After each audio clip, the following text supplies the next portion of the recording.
We need to talk about Bill Gates, who is pushing for AI in healthcare. I know that he was all for, vaccines. He was all for all this engineered food, and now he's for AI in healthcare. And this is just right now, very recent.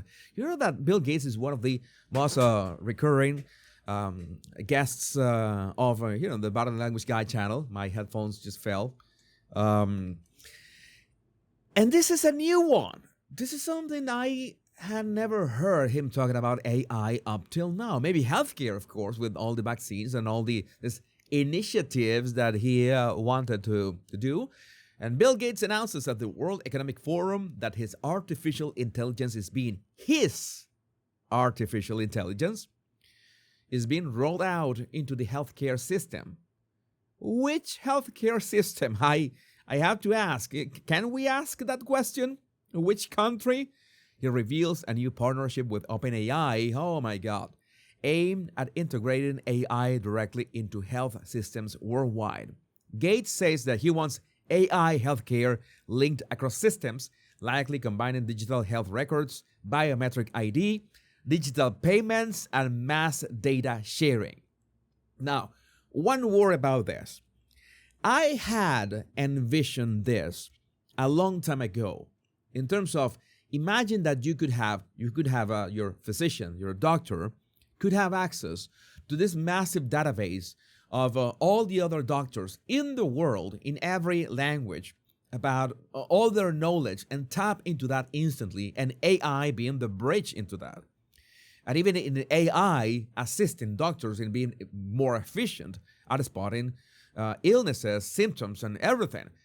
That is, let's say, on paper, that is feasible. The problem is when you add all the data sharing, that the mass data sharing, in which, for example, your health history, right? That is how you say that. All your health records will be shared with all the data centers in the world of every other AI that is working like this. Your health records would have to be shared with OpenAI, the makers of ChatGPT, that you know how this goes. That ChatGPT wants to rule the world. They are trying to do everything at once. They want to win the AI race and they want to do everything. And this is really risky. Why? Because it means that it's the end of perhaps the most private things about yourself, about us. That is health, about our bodies. Because it's not going to be only if we have an illness or something, it's everything, our DNA, everything that we have, let's say, suffer along our lives on a record that an AI is going to train on, and who's going to have access to that data in which ways. We don't know. And also, this is also important, biometric ID, because of course you have to be on a database that can identify you as a human being worldwide. Yes, this absolutely sounds like what a globalist agenda would want. It is, again, I want to say this. It is on paper, this would be ideal. This would be an utopia. This would be an actual, one of the best, the most awesome feats in terms of healthcare in the history of humanity. But all the ways that this can be weaponized against the public, I don't know. The risks like override that it's are way too big in terms of the actual reward that we can get from this. But let's hear this from the man itself, what he has to say. Social currency of health, that is a way to approach that, Ms. Black Cat. But let's listen to this. So the AI is entering into the health system, but not just into the health system, it's all the way down to the level of the patient. So the patient is able to talk in their local language and describe what's going on. And so in order to make this a reality, to see what works, what doesn't work, we're thrilled that OpenAI and the Gates Foundation are committing a an initiative called Horizon 1000, where we'll go into 1,000 primary healthcare clinics in Africa. And the goal is to make the work there much higher quality and, if possible, twice as efficient as it is today, taking away the paperwork that needs to be done, organizing the resources, so the patient knows what's available and when to come for their appointment. So there's all sorts of things can be improved. Rwanda has been a great partner for the Gates Foundation in a lot of things, and so we're thrilled that that's actually the first country that this work will go into. We'll certainly also, over time, work in Kenya, South Africa, Nigeria, and you have different systems that we have to connect into. Although not this initiative, there's obviously a lot going on in India as well. And so, over the next couple of years, I would expect developing world health may even get ahead of rich world because the need is so great and the governments are embracing this and making sure that it's moving at full speed. Okay, I'm going to say something that might surprise you, but he said one thing that makes sense. He said one thing that makes sense, and using AI to help doctors and physicians to, all this paperwork that they have to fill, and they have to spend all this time filling this paperwork, all the records, all the things that they have to, all these forms, all this, all this thing that is not their actual medical work. Maybe AI could be great to help them with that. Okay, that is a way that we could say, okay, AI could assist on the administrative side of healthcare. I think that is okay, I guess, as long as the identity of the people who are treated remain private. In fact, the idea of this, if you scale this to the world, the idea is if you can have this massive database. Imagine that you have a database of 5 billion people. Let's say that we get to 5 billion people. The amount of data that you will have in terms of health will be massive. But at the same time, we have a big problem with this. We have an ethical question that needs to be answered.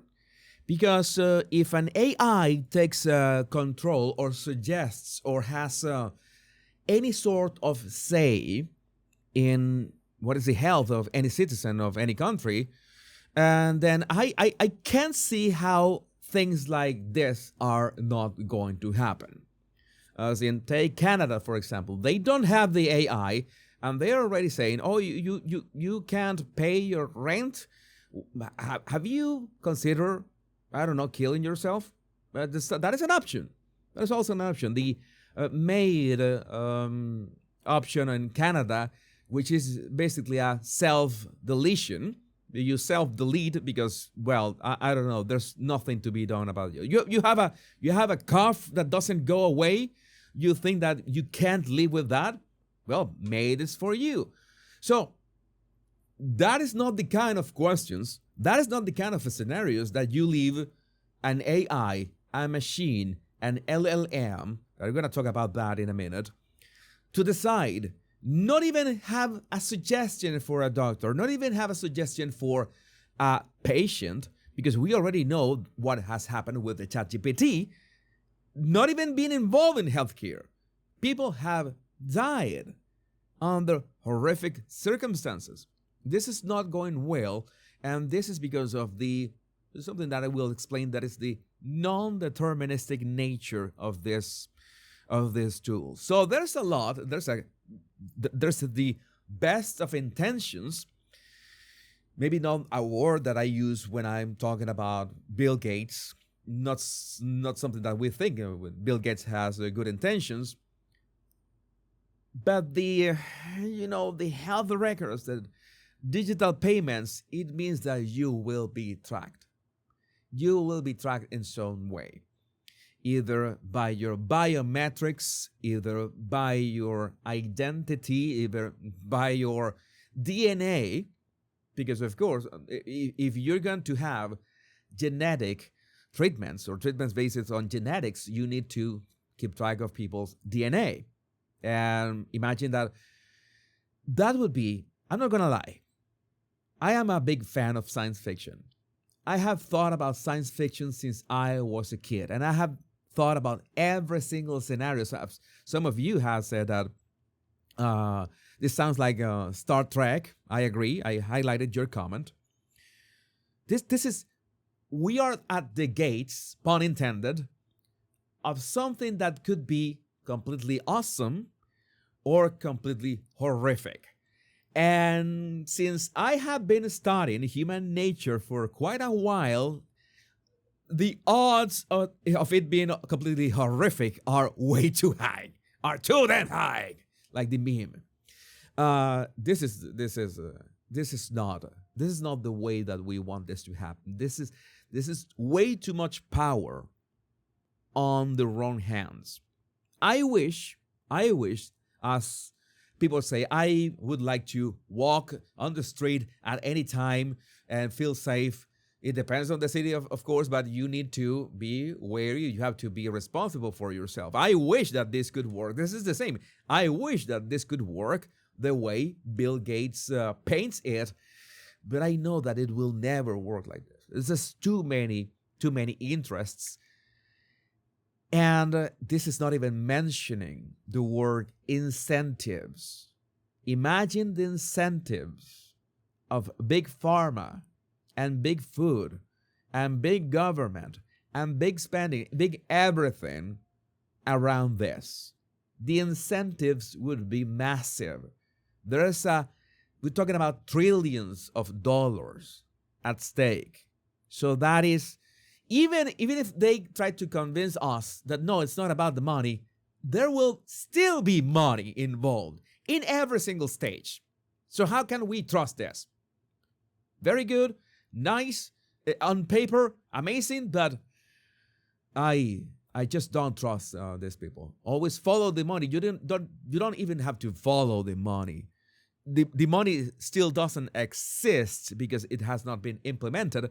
But if it is implemented and they're going to find a way to force this upon us at some point, rest assured that money, power, and especially control is going to be a big part of it.